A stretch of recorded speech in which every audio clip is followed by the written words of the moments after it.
दोस्तों, मैं हूं अख्तर खान और आप देख रहे हैं सीबीसी न्यूज राजस्थान। बिरबल की खिचड़ी के बारे में तो आपने सुना होगा। सुना क्या होगा, बचपन से सुनते ही आ रहे हैं। अगर ये पुराना हो गया है तो 15 लाख खाते में आएंगे, ये भी याद रख लीजिए। ये भी एक बिरबल की खिचड़ी जैसा ही था। लेकिन खैर, मैं यहाँ ना अकबर बिरबल के किस्से सुनाने आया हूँ और ना ही साहेब के 15 लाख वाले जुमले का पोस्टमार्टम करने आया हूँ। मैं फिलहाल अपने शहर की बिरबल की खिचड़ी की बात करने आया हूं, जो पिछले 20 सालों से बन रही है। एक खिचड़ी का भगोना चढ़ा है आयड़ नदी का और दूसरा भगोना चढ़ा है क्रिकेट स्टेडियम का, अंतर्राष्ट्रीय क्रिकेट स्टेडियम का। मुझे पत्रकारिता में आए करीब 22-23 साल हो गए हैं और करीब 20 सालों से इस आयड़ नदी के वेनिस बनाए जाने की खिचड़ी का भगोना चढ़ा हुआ है और दूसरे भगोने में पिछले 11 सालों से अंतर्राष्ट्रीय क्रिकेट मैदान की खिचड़ी के चावल चढ़े हुए हैं। तीसरा भी है स्मार्ट सिटी का। जी हाँ, वो पिछले करीब 6-7 सालों से चढ़ा हुआ है। इसके अलावा भी छोटे मोटे बर्तन भांडे हैं जिन पे बिरबल की खिचड़ी जैसी ही कुछ न कुछ पकाई जा रही है। जैसे दिल्ली गेट से फ्लाईओवर निकलेगा, पिछोला में क्रूज या सी पेन चलेगा, वाटर स्पोर्ट्स होंगे वगैरह वगैरह। गिनाने जाऊंगा शाम हो जाएगी। खैर, फिलहाल बात चल रही है आयड़ नदी की और अंतर्राष्ट्रीय क्रिकेट मैदान की। शहर वाले अखबार में पढ़ते हैं, मजा आता है। दिन भर इधर उधर की बातें होती हैं। अगले दिन वो अखबार रद्दी में चला जाता है। 3 दिन बाद उसमें वड़ा पाव, कचौरी, समोसा बंधा हुआ मिलता है। फिर 6 महीने, 1 साल के बाद में फिर किसी अखबार के रिपोर्टर को याद आता होगा। वो फिर से अधिकारियों से पूछता होगा कि भैया क्या हुआ। अधिकारी पीछा छुड़ाने के लिए उससे घुमा फिरा कर बताते दे होंगे। रिपोर्टर उसमें 4 चांद लगा के छाप देता है। मतलब आयड़ नदी वेनिस जैसी बनेगी या रिवर फ्रंट अहमदाबाद साबरमती किनारे पे जो साबरमती के किनारे जो हैं अहमदाबाद में जो ताम झाम, वैसा अपने यहाँ भी कुछ होगा। आयड़ नदी के किनारे दोनों तरफ शानदार पाल होगी, झूले होंगे, पकौड़ी चाट के ठेले होंगे। 12 महीने इस नदी के अंदर पानी बहता रहेगा, फलाना ढिमाका, नावें चलेंगी, ये वो सब कुछ। लेकिन हुआ क्या पिछले 20 सालों से? कुछ भी नहीं। हर साल बारिश के पहले एक आदेश निकलता है। यूआईटी नगर निगम वाले अतिक्रमण हटाने के नाम पर कुछ फॉर्मेलिटी करते हैं, कुछ जेसीबी लगाई जाती है, कुछ दीवारें तोड़ी जाती हैं, फिर बारिश आती है। अगले साल तक के लिए खेल खत्म। यूआईटी नगर निगम के बजट में हर साल आयड़ के विकास के नाम पर करोड़ों रुपया होता है। लेकिन सारा ये विकास जाता कहां है, आज तक पता नहीं चला। मेरे बड़े वाला बेटा मेरी मजाक उड़ाता है। बचपन में किसी को बात याद नहीं रहती, लेकिन जाना उसको कहां से जाने ये बात याद रह गई। बोलता है, पापा जब मैं 3-4 साल का था तब आपने कहा था कि यहाँ आयड़ नदी में चारों तरफ ऐसा होगा वैसा होगा, दोनों तरफ हम घूमने जाएंगे, 4 चांद लग जाएंगे, तारे ज़मीन पर आ जाएंगे। कुछ भी नहीं हुआ।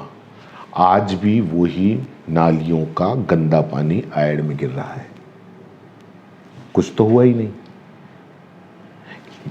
मेरा बेटा क्या, मेरे जैसे कितने ही लोगों ने अपने घर वालों को इसी तरीके से कुछ न कुछ बहलाया होगा और एक सपना दिखाया होगा। बाकी काम ये खैर अखबार वाले कर देते। खैर, वो तो अच्छी बात है कि अपन ने कभी अपनी बीवी को नहीं बोला, वरना साला मजाक उड़ता, और वो भी पूरे ताम झाम के साथ में जिंदगी भर तक। खैर, मेरा बेटा 3 साल से 23 साल का हो गया। आयड़ आज भी वैसी है। 23 साल बाद भी सोचता है कि शायद होके कुछ विकास होगा। अब हो सकता है उसका बेटा 23 साल का हो जाए, तब हो। उम्मीद पर दुनिया कायम है। मुझे उदयपुर के सारे बड़े बड़े नेताओं, अधिकारियों, उन पर पूरा भरोसा है। ये खिचड़ी जरूर बनेगी एक न एक दिन, चाहे इसमें 100 साल लग जाए, लेकिन ये बनेगी जरूर। अब बात करते हैं दूसरी भगोने की, दूसरी खिचड़ी की, दूसरे सपने की, जो उदयपुर वासियों को दिया गया है 11 साल पहले। अंतर्राष्ट्रीय क्रिकेट मैदान बनेगा, बड़े बड़े क्रिकेट स्टार आएंगे, 30,000 40,000 दर्शक बैठेंगे, फिर तारे जमी पे आएंगे, फिर चांद पेड़ पे उगेगा वगैरह वगैरह।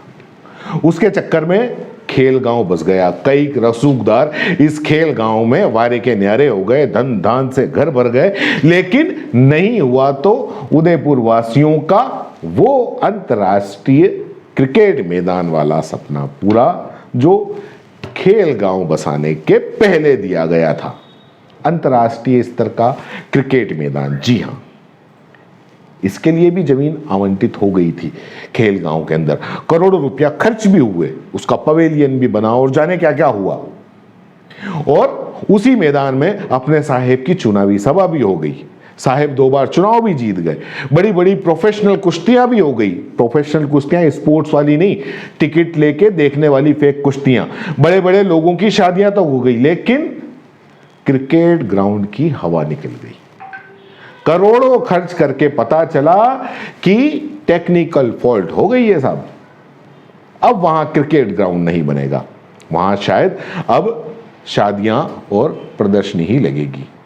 लेकिन फिर एक नया सपना आया अभी हाल ही में कि शहर के 10 किलोमीटर दूर कानपुर गांव में करीब 51 बीघा जमीन आवंटित होगी, 200 करोड़ रुपए खर्च होंगे और ये खिचड़ी पककर कब तैयार होगी पता नहीं, लेकिन होगी या नहीं होगी फिलहाल नहीं पता। बस ये एक नया सपना आया है, माफ कीजिए, पुराने सपने को नया चोला पहना कर, या यूं कहिए कि चावल पुराने हैं, नई भगोनी में इस खिचड़ी को फिर से चढ़ा दिया है अगले 11, 12, 20 सालों तक। 11 साल से जो पिछली वाली जो खिचड़ी पक रही थी वो शायद सही से नहीं थी, अब नया भगोना चढ़ा गया है। हो सकता है इसमें भी 10-20 साल लग जाएं, खैर कोई बात नहीं। फिर जो हमारे हाथ में है वो हम करते ही हैं, और वो क्या है? उम्मीद। जी हाँ, उम्मीद पर ही दुनिया कायम है। मैं बार बार कहता हूँ, अधिकारी जितने भी हैं हमारे शहर के, हमारे नेता चाहे भाजपा के हों चाहे कांग्रेस के हों, लेकिन ये बहुत जिम्मेदार है, मैं इनको बड़ा जिम्मेदार समझता हूँ। ये इन सपनों को करेंगे पूरा। वैसे कई बार मैं बैठे बैठे ये भी सोचता हूँ कि आय नदी और ये क्रिकेट स्टेडियम, स्मार्ट सिटी, ये जितने भी हैं, ये प्रताप गौरव केंद्र की तरह होते तो कितना अच्छा होता। जिस तरीके से प्रताप गौरव केंद्र आज बन के खड़ा हो गया है, वैसे के वैसे ये भी हो जाते। नगर निगम को भी कहीं कोई दिक्कत नहीं होती, बजट पे बजट धनाधन दिए जाता, कहीं कोई परेशानी नहीं होती। ठीक है ना? खैर जाने दीजिए। नगर निगम और यूआईटी को एक आइडिया देता हूँ, क्यों ना इस आयर रिवर फ्रंट और क्रिकेट मैदान के आगे पीछे गौरव लगा दिया जाए, या जिसको भी हो उसको गोद दे दिया जाए, ताकि कम से कम ये सपना तो पूरा हो जाएगा। सही बात है कि नहीं? क्या अब स्मार्ट सिटी की बात ले लो। अब स्मार्ट सिटी की खैर क्या बात करूं, और मेरे कुछ बात करने से अच्छा है कि आप लोग ही एक शहर का चक्कर काट के आ जाओ। ऐसा लगता है कि स्मार्ट सिटी के जिम्मेदार और ठेकेदार इस स्मार्ट सिटी की खिचड़ी इतनी धीमी आग लगा के और सो गए हैं, या भगोने को इतना ऊंचा टांग दिया है कि पूछो ही मत। पूरा शहर खुदा हुआ है। मिट्टी खाते खाते मिट्टी ने नाक में दम कर दिया है। जी हाँ, वहाँ रहने वालों से पूछो, उनका आजकल सबसे बढ़िया प्रिय काम एक ही है। बेचारे घंटों बैठ के नाक में उंगली डाल के और मिट्टी निकालते हैं, कुछ और मत समझिएगा। लेकिन सबसे बड़ी बात, कोई सवाल नहीं पूछता है। ये हमारे शहर के लोगों की क्या, खैर अब तो हमारे देश के लोगों की बड़ी अच्छी आदत हो गई है कि सवाल नहीं पूछता है। 6 साल हो गए, स्मार्ट सिटी बनेगी या नहीं बनेगी, स्मार्ट जैसी दिखेगी या नहीं दिखेगी, ऐसा कोई नहीं पूछेगा। इसलिए अपने जो भी जिम्मेदार हैं वो बड़े आराम से, बड़ी मस्ती में, हंसते खेलते झूमते गाते मौज करते हुए काम करते हैं। स्मार्ट सिटी की कोई दिक्कत नहीं है। तो स्मार्ट सिटी बनाने वाले जिम्मेदारों, आपको कोई टेंशन लेने की ज़रूरत नहीं है। जनता सो रही है, आप भी आराम करो, मतलब आराम से काम करो। आयर का जो रिवर फ्रंट है, या जो भी आयर का जो विकास है, क्रिकेट मैदान, अंतर्राष्ट्रीय क्रिकेट मैदान के साथ साथ स्मार्ट सिटी के सपने भी कभी कभी दिखाते रहो, ठीक रहता है। अखबार में आता रहता है, पढ़ के बड़ा अच्छा लगता है, 1-2 दिन तक थोड़ा दिल हरा भरा रहता है। फिलहाल के लिए इतना ही। जय हिंद, जय भारत। सीबीसी न्यूज राजस्थान की यह खबर आपको कैसी लगी, नीचे कमेंट करके जरूर बताएं। अगर आप YouTube पर देख रहे हैं तो सीबीसी न्यूज का चैनल सब्सक्राइब करिए, पास में दिख रहे बेल आइकन को भी दबाइए, ताकि जब भी हम आपके लिए कोई खबर, कोई जानकारी लेकर आए तो सबसे पहले आपके पास नोटिफिकेशन पहुंचे। अगर आप Facebook पर देख रहे हैं तो सीबीसी न्यूज का पेज लाइक करिए। अगर आप Instagram पर देख रहे हैं तो आप हमें फॉलो कर सकते हैं।